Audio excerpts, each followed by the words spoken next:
Welcome, Preston. This is episode 10 of You or I Just Getting Started. But there's so much to talk about today. As a player, you've been on four great teams.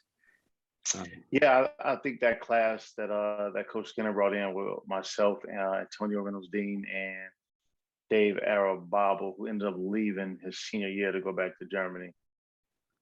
Yeah. I think that, yeah. I think I was very fortunate. It's for me to be able to play with four other 1,000-point scorers. I think that's very rare. I think that at the time when we were playing, that we were like a very selfless group. You had for three of my 4 years of playing with Tyson Wheeler, Katino Mobley, Josh King, who we tend to forget about at times, and then Antonio Reynolds Dean and myself. Four of us scored over 1,000 points, and I'm not sure if Josh did, but I know Tyson, Katino, myself, and Antonio did. So to be fortunate enough to play with those type of guys that put up those many points was a blessing, and it showed up in our wins. I think I was good on the defensive end. I think I was up in the top 10 in assists, I believe, and then there was a couple of seasons that I led the conference in 3-point shooting, and I think that's a credit to the team that we had, that we kind of did what was needed for our team to have success. And that was me playing defense, that was me shooting, that was me assisting. I think that we were kind of, again, not to be redundant, but kind of like a selfless group of guys that came together and had some success. Without further ado, let's go to the deck, we always like to compare, and there's been some great teams. How does 97-98 team stack up to the other? I would hate to say that, because I wouldn't want to take credit away from some of the other great teams that they had. Some of the great players that were there, like the '88 team. Those guys were great. They did a great job, and I believe it wasn't for that team, maybe that 97-98 team wouldn't exist, in that same form. So without taking credit away from them, I would say this. I would say that we had a great run. We had a great season, and we were a minute and 15 seconds away from going to the Final Four. It was one of those things where we kind of imploded. But I believe that we were I believe that we could have been a Final Four team and maybe even made it to the championship. And I believe that the had that minute went a little differently, that would have been the outcome. Unfortunately, we'll be getting to that too, Preston. But you were under a few coaches, weren't you? Tell me about the two coaches that you played under, and maybe possibly the differences in the two. Yeah, well, there are a lot of differences. Coach Skinner did a great job of obviously assembling the talent.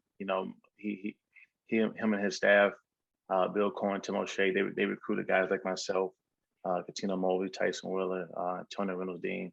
They brought in Luther Clay, who was a McDonald's All-American, and on a transfer, and Josh King on a transfer. So they did a great job of assembling a team. And I think what gets kind of missed at times is, he wasn't just assembling talent. He was building a team, and I just think the way that he put those pieces together for us to come to have that group that we had during that 4 years was great.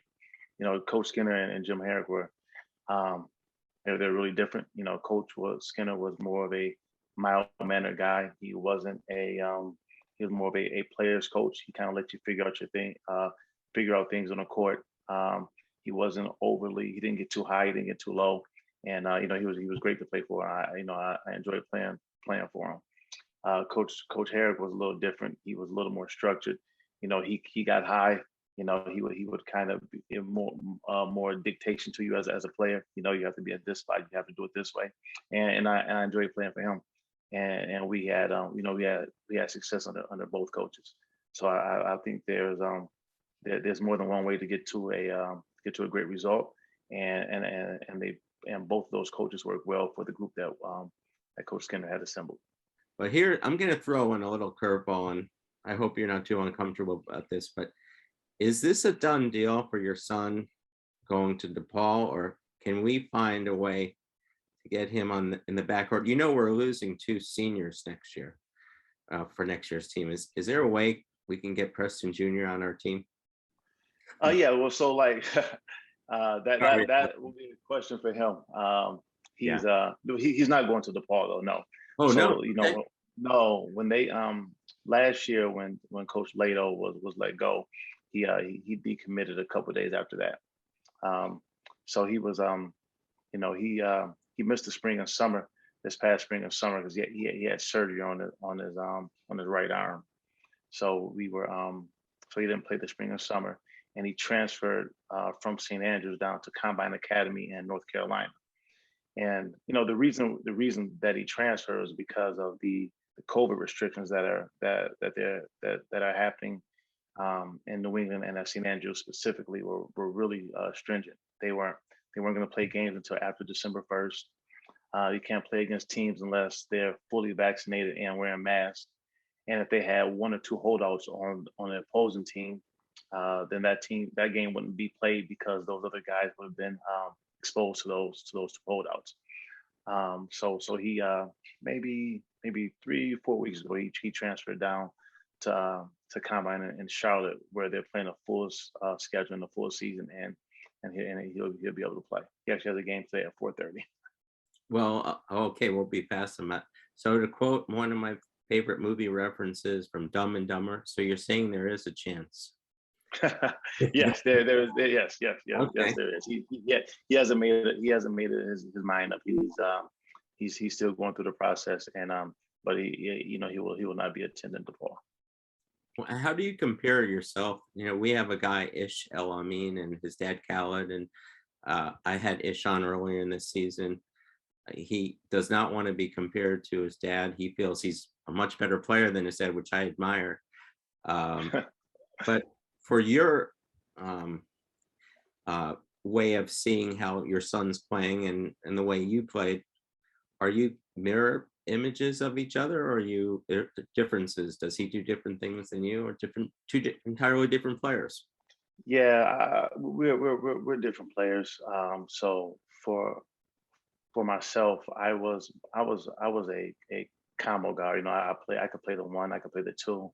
I wasn't a pure point guard. So, you know, he's had an advantage that I didn't have, where, you know, I've been able to kind of teach and show him the way of play basketball correctly. I had to kind of learn by trial and error.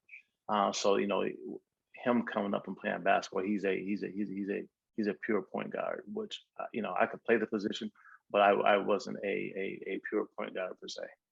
Wow. Well, it's great to have a dad who's your mentor and who has the experience that you have. As you know, this is an interactive show, and I want to move over to a little fun here. And go. Just stop that. First of all, it's grainy. Is that you? Oh, that's me. Oh yeah, right. I remember the play. Tell me a little bit about that shot. Okay, we were playing Temple. We were down 4, and you know, they were shooting a free throw and they missed it. So I was hoping to throw the ball up and kind of throw my body into the closest Temple player to me to hopefully get a 4-point play or shoot a free throw. But it didn't work out that way. The shot luckily went in. Yeah. Wow.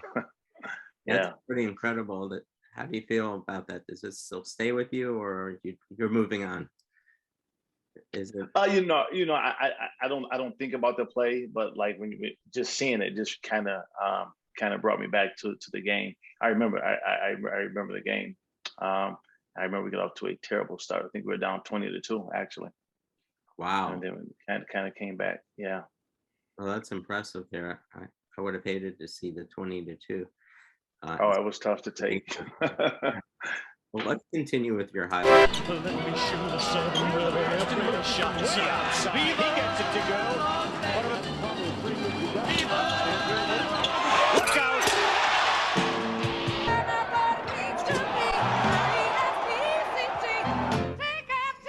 I know I want to be UMass for, you know.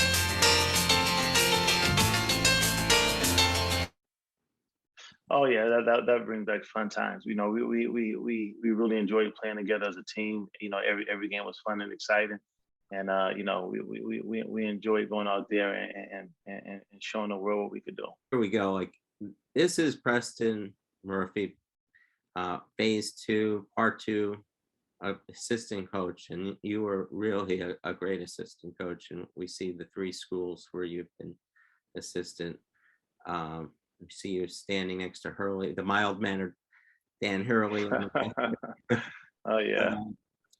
Here, this is, who was your best recruit, or like, who are your best recruits of all in your whole career as assistant coach? He's must be there.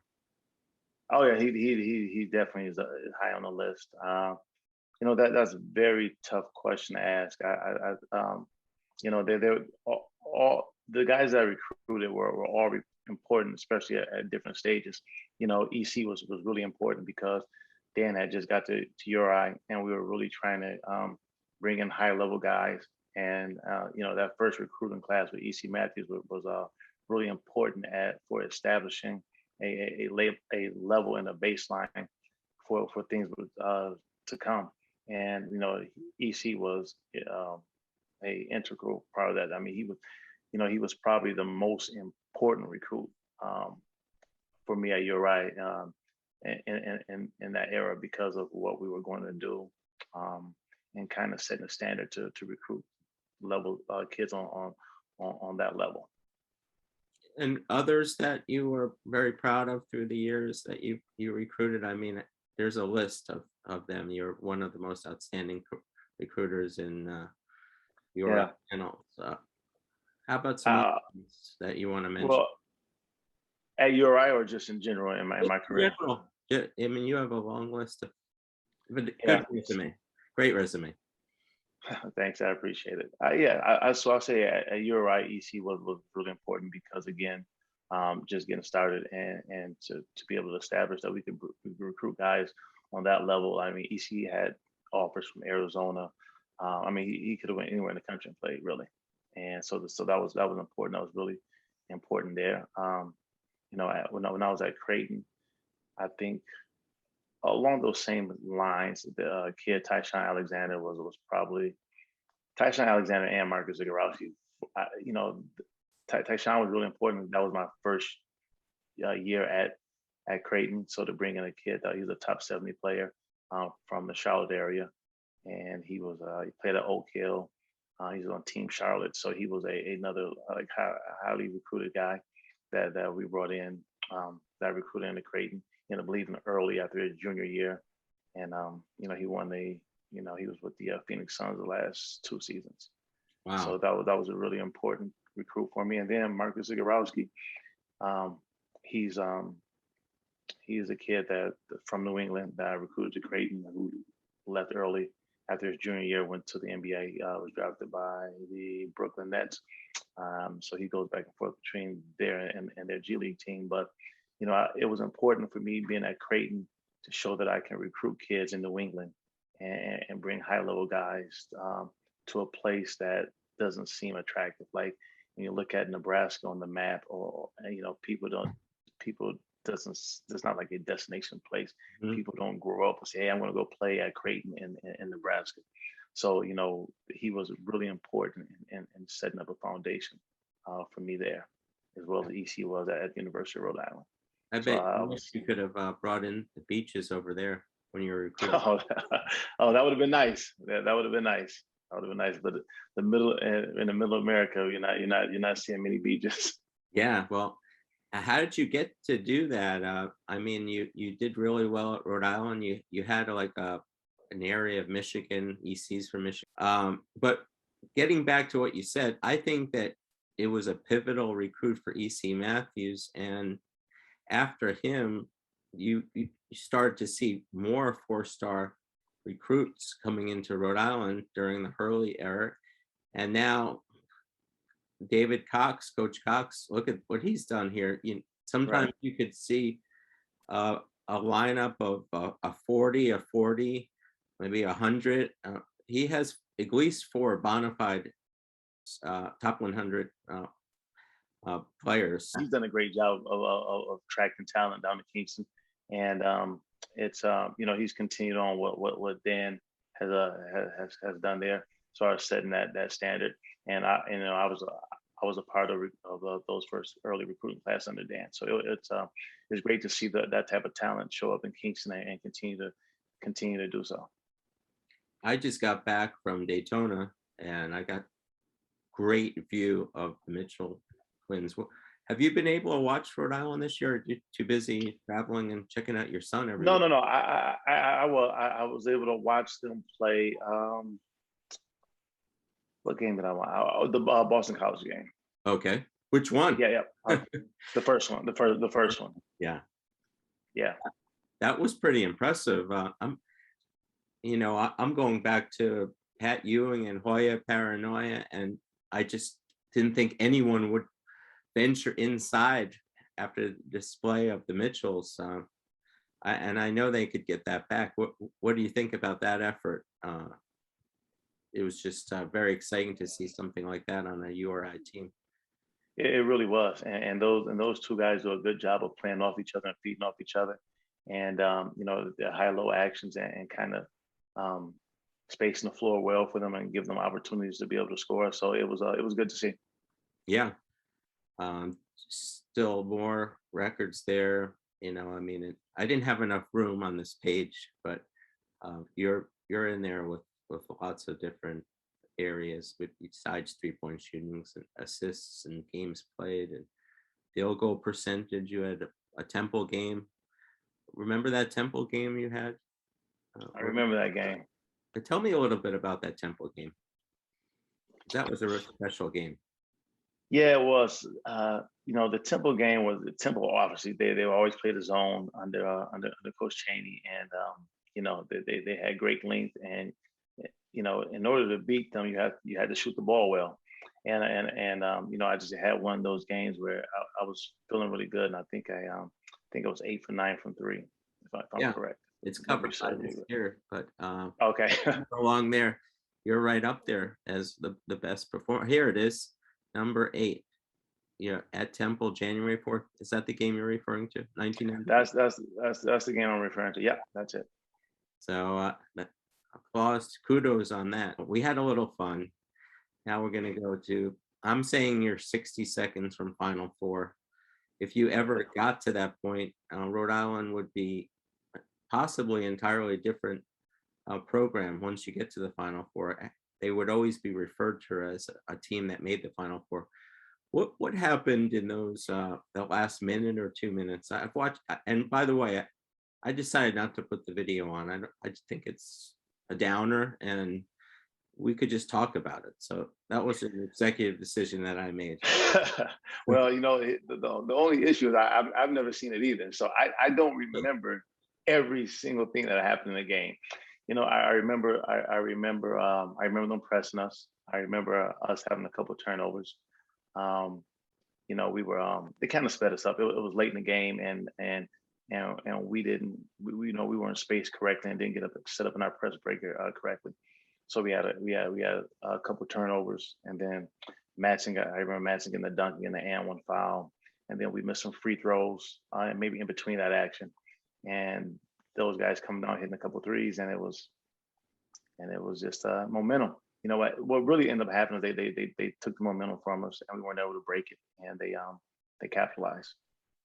Yeah. Now I saw Madsen posturizing. Did that bother you at all? Bothered me. Oh yeah, absolutely.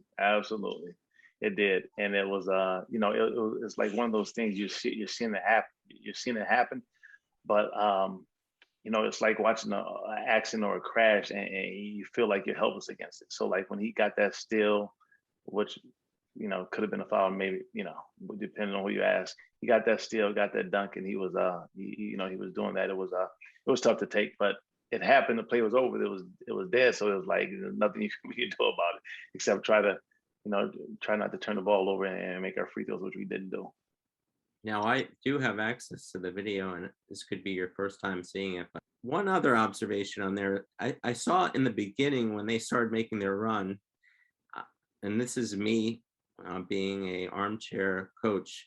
uh, Arthur Lee wasn't guarded as closely as I thought he would. He got an easy point there, and possibly the momentum shifted. I understand why you don't guard players that closely when you have a lead. What do you think? Do you remember that where he made that first basket? I remember because he followed up with two more after that. I think that he felt, you got to give that guy a lot of credit. He felt a need, an urgency, and he kind of took the moment, and he made some big plays. He made some big shots. I mean, even with Tyson guarding him, those weren't. I mean, there weren't easy shots. I mean, those are not easy shots that he made. Yeah. And you gotta give him a lot of credit for having the guts to step up and kind of take the bull by the horns. If you could do something differently and you had that minute back, what would you do differently in that game? Yeah, I think it all was set up with the turnovers that we had in that press break. I think we probably should have settled down a little bit, got more space, and made them chase us around a little bit more. We kind of were all clogged together. They threw the ball in. They were able to, we had I think maybe 3 or 4 guys in one small area, and that's not the way you do that. So we kind of panicked a little bit, and I think that we'll just kind of take a deep breath, step back, get a little more spacing, space the court, and make them have to cover more ground.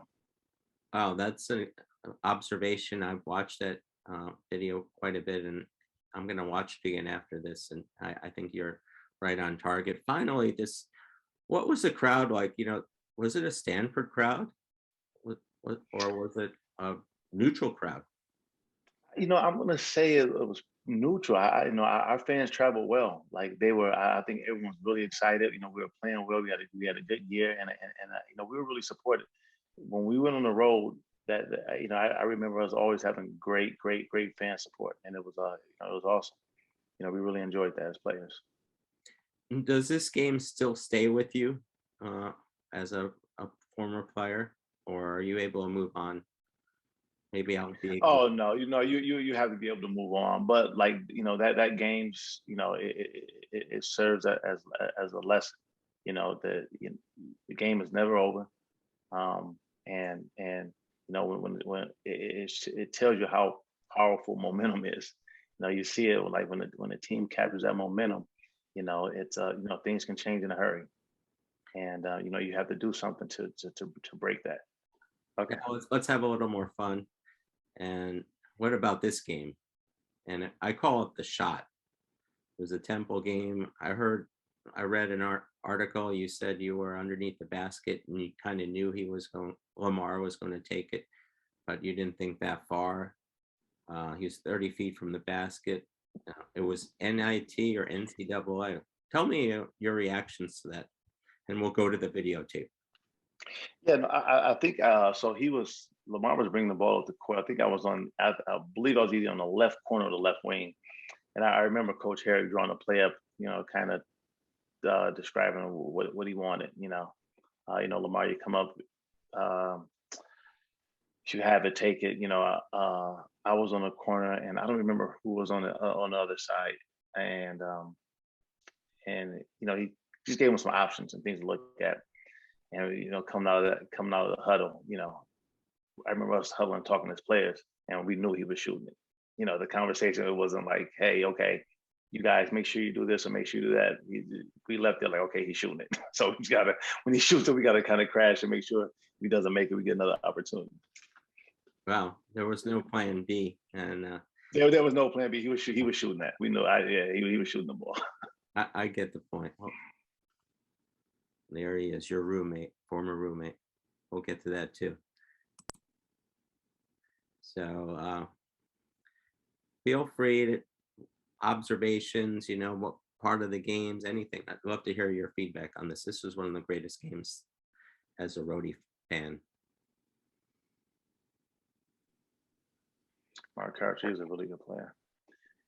So like if you were running that back, I don't know if you can run it or not. So like we were playing. Pepe Sanchez was not a good 3-point shooter, so we were doubling Barnes when he had it. So we were kind of not really playing Pepe Sanchez. They see me to jump that pass lane. I was kind of doubling, kind of playing cat and mouse with him because we wanted him to shoot 3-point shots.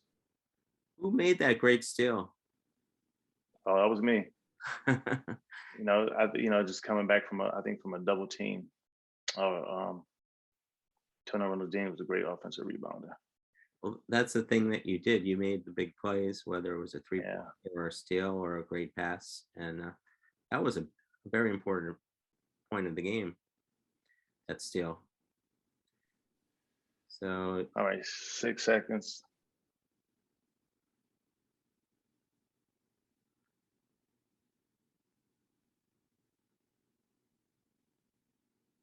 boom. Oh, it's like I said, when we left the huddle, we knew we were shooting it. I think he kind of surprised us at the with the depth that he shot it, and but it was good. He was he went through a lot of adversity to get to that moment, and that was obviously it was great for the school and the team, but it was awesome for him to be able to live that moment, because there's a lot of questions whether he was going to be able to play college basketball or not. So that was great for him. Yeah, he looked like he was driving down, and he knew what he was doing. I didn't know what he was doing there, but it was very hard to beat Temple, and that's how you have to beat Temple, making those shots like that. Yeah, that was awesome, because we knew that we needed to win that game in order to make the NCAA tournament, and we went in and then he made that huge shot, and we were fortunate enough to go to another NCAA tournament. How did you feel after that shot? Do you remember your emotions? I mean, I think we were so excited. I just remember everyone kind of running down the court with him, tackling. We were all like kind of on the floor, just high fiving each other. We were really pumped up, because we had lost some games that we probably shouldn't have lost. Toward the end of that season. I remember we went down and we lost St. Bonaventure at home, which was a tough one, and I think that was we had I don't remember who we lost to before that. But we had another loss that we probably shouldn't have lost. And so it kind of put us in a situation where we had to win. We had to win that tournament. Getting back to your high school career, who recruited you? What were your options? Well, I had a lot of schools in the Midwest recruiting me, and I had some. I didn't really have a lot of schools in the East Coast recruiting me. But coming out when I was when Coach Skinner came to my home for a home visit, my mother fell in love with him. Just him being so genuine. I remember him saying to her that this isn't a 4-year decision. I'm a part of my kids' that I recruit for the rest of their lives. And, you fast forward, that was 95. You fast forward to today. I was with Coach Skinner a week ago when he was in Rhode Island. We went to lunch and we hung out a little bit, and I'm actually going to see him tomorrow. So, it was my mother thought he was a very genuine guy. And, when during the recruitment process, you meet so many people, and it's kind of hard to cipher through what's real and what's not real. And only being able to go through the process once as a single mother, being genuine was very important to her. And she and I both felt that with Coach Skinner, and that was really what led me to come to the university. And there must have been some other suitors that made you think a little. There were. I remember there's a Minnesota, Clem Haskins. He was a guy that was a big Midwest guy, and they had an assistant coach, Milton Barnes, who was actually from Saginaw, Michigan as well. So like their recruitment, and I was high on Minnesota. Coach Larinaga he was at Bowling Green at the time. He had his son Jay Larinaga and Antonio Daniels, and they had a really good backcourt, and they kind of ran this 3-guard offense. Nebraska had a kid that was from my city, Chester Searles, who was from Saginaw as well. Well, they're recruitment, and I like them. Recruiting, it doesn't change. It's really about finding guys that fit and kind of using connections that you have. So the schools that I was interested in, we had some sort of connection. You know, even at Rhode Island, Ibn Bakari was from Detroit. When I came on my visit, he hosted me. So it's kind of the same when you look at it from back then to it is today. You kind of find some type of common ground, and you kind of build good relationships, and you figure out if that fit works, and if it does, you know, you make a decision, and that's what it was for me. You know, it was great teammates. It was a good opportunity, and it was playing for a coach that I believed in, and I thought that I would have some success. People that don't know him, the thing that I would say is that he, well, first we used to stay up all night playing video games. Like we were really big, like Madden football player gamers. So we used to stay up all night playing video games, that and NBA Live or 2K when that came out. So that was big for us. But he is one of the most generous and giving people that you would ever meet. Like he like literally give you the shirt off his back. So that I would say whatever, whether it was a shirt, a game, or anything that he had, it was everyone's, and that's the way that he operated. So yeah, I mean, he was just a very kind and you know, great person and a great teammate.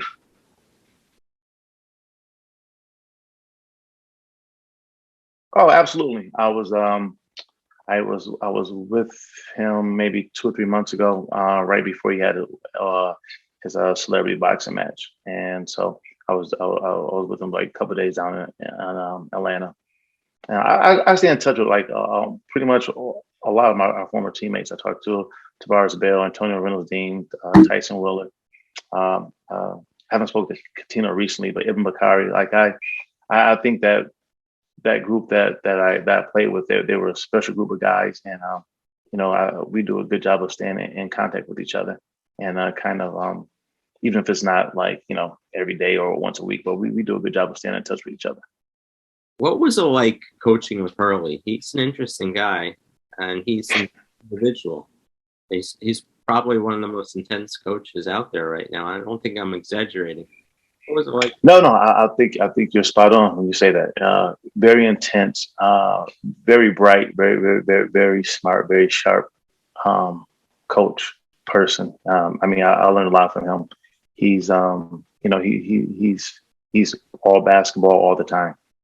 You know, and he's not a guy that thinks he's at the mountaintop. You know, he reads a lot. You know, he continues to grow and learn and evolve as a coach. And I think that's what makes him, you know, at the top of his game. I believe that's, you know, that's the reason why he's in the position that he's in now, and will continue to grow in the game, because he's very intense. He doesn't cheat the game. He puts in the work, and he continues to evolve as a coach. When I played, it was a great rivalry. We look forward to it. Players on our team and players on the PC team, they look forward to playing, because we would see each other throughout the summer and different places where we were playing basketball or pickup or at the mall, different places. So like it was for us as players, it was a huge game, and we look forward to it. Kind of talking and saying who were the best team in the state, or who owned the state, or whatever the case may be. And at the time, I know the players felt the same way. Do well against PC? I lost my first year. I won my second year. I believe. I think I'm 1-3 against PC. Oh, you got that one win there. Yeah. I didn't. Well, I didn't play my senior year. My senior year, I had I was hurt, so I didn't play that game. I didn't play that game. It still counts as a loss, but I was only on the floor, I think, 3 years for the PC game. First coaching gig was at Woonsocket. A lot of people are going to be saying, "Where is Woonsocket?" Everyone in Rhode Island. What was your first chance to become a coach in the business? What was it like? Yeah, you know, ironically enough, I wasn't sure that I wanted to coach, and I was working as a buyer at Stop and Shop. You know, I had I was a finance major at the university, so I was working a regular 9 to 5 in Quincy, Mass, as a buyer at Stop and Shop, and a friend of mine was the athletic director I'm sorry, the principal at Woonsocket High School, and they had the position come open, and he asked me if I had any interest in coaching, and I originally told him I didn't, and then after thinking about it, I said, hey, maybe I will. It's at the time, I didn't have any kids yet, right? No, or Preston was really young, and I was like, there's something I guess I can do kind of in between my job, and I got into it and started coaching, and really loved it, really enjoyed it, and it's when you're competing, you can't compete halfway, so it's just 2 feet in, and it was great, and the rest is history. I was very, very blessed. The basketball has been great to me. I think God has put me in a great position to be able to do something that I've loved for pretty much my whole life. So, I'm very fortunate and thankful to the Lord for that. And, after coaching at Woonsocket High School for 4 years, Coach Skinner called me and gave me an opportunity to go work for him at Boston College. So, I couldn't be happier and more thankful for the way that I kind of got into coaching basketball. Anyway, Preston, thanks so much for coming on today. And you're just a consummate professional, whatever you're doing. And one more time, can your son please come to Rhode Island? I know, but I'll give you his phone number when we hang up. You give him a call. yeah, I don't want to interfere either. So thanks again, Preston, and let's stay in touch. Thanks for having me on. I appreciate it. I appreciate you taking the time, and I appreciate all the fans and supporters down at the university. It means a lot to me. They've been there for me all throughout my career, and I appreciate them. So thanks for having me on.